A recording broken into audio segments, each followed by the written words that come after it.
Bonjour Sébastien Lebègue. Bonjour. Merci d'accepter notre invitation sur Calédonia. Vous avez sorti ce livre qui vient d'être publié, Coutumes Kanak. Ce livre qui est vraiment original puisqu'il y a 6 grandes thématiques avec de nombreux témoignages, dessins et surtout des photos. Est-ce que c'est vraiment votre marque, on peut dire ? Oui, bon, déjà mon écriture première en fait est la photographie. Je me considère comme photographe avant même d'être dessinateur.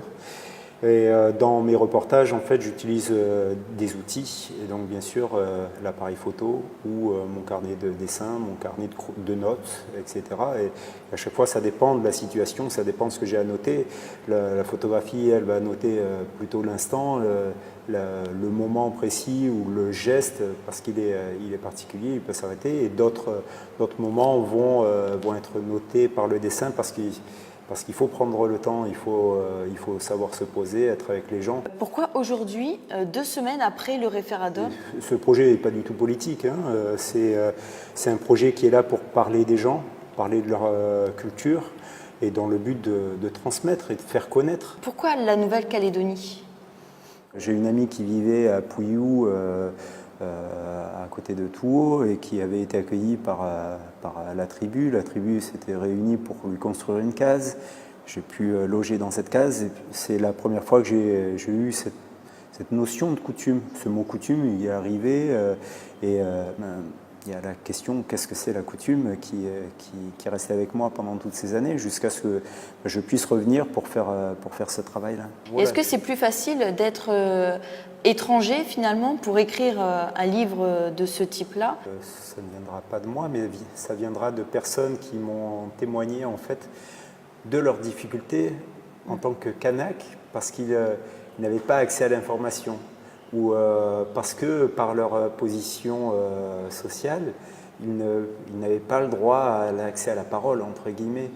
On m'a souvent dit, ah oui, mais tu vois, moi je vis là, ce que le vieux il t'a dit, moi il ne me l'a jamais dit, je ne le savais pas, je l'ai appris par toi. Et ça, moi, ça m'a fait un grand plaisir, non pas parce que j'ai pu récolter de l'information, mais c'est parce qu'il y a eu une information qui va véhiculer. Est-ce que vous pouvez nous lire un témoignage ou un passage qui vous a marqué ? Allez, je vais prendre... C'est au début, c'est un passage que j'aime assez, qui est dit par Armand Goroborejo, qui est très connu et qui dit pardon.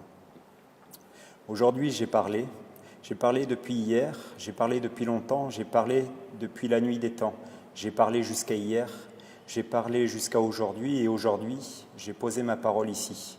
Maintenant, j'ai fini de parler. C'est à vous de reprendre ma parole, et en votre âme et conscience, à vous de reprendre ce que j'ai dit et d'y donner une suite. Olé, Naboué.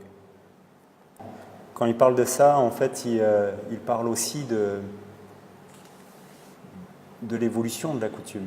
C'est-à-dire qu'elle n'est jamais fixe, il y a des choses qui se disent, et forcément, le temps avance, et même si les choses étaient là il y a très longtemps, demain reste à construire, et demain sera encore différent.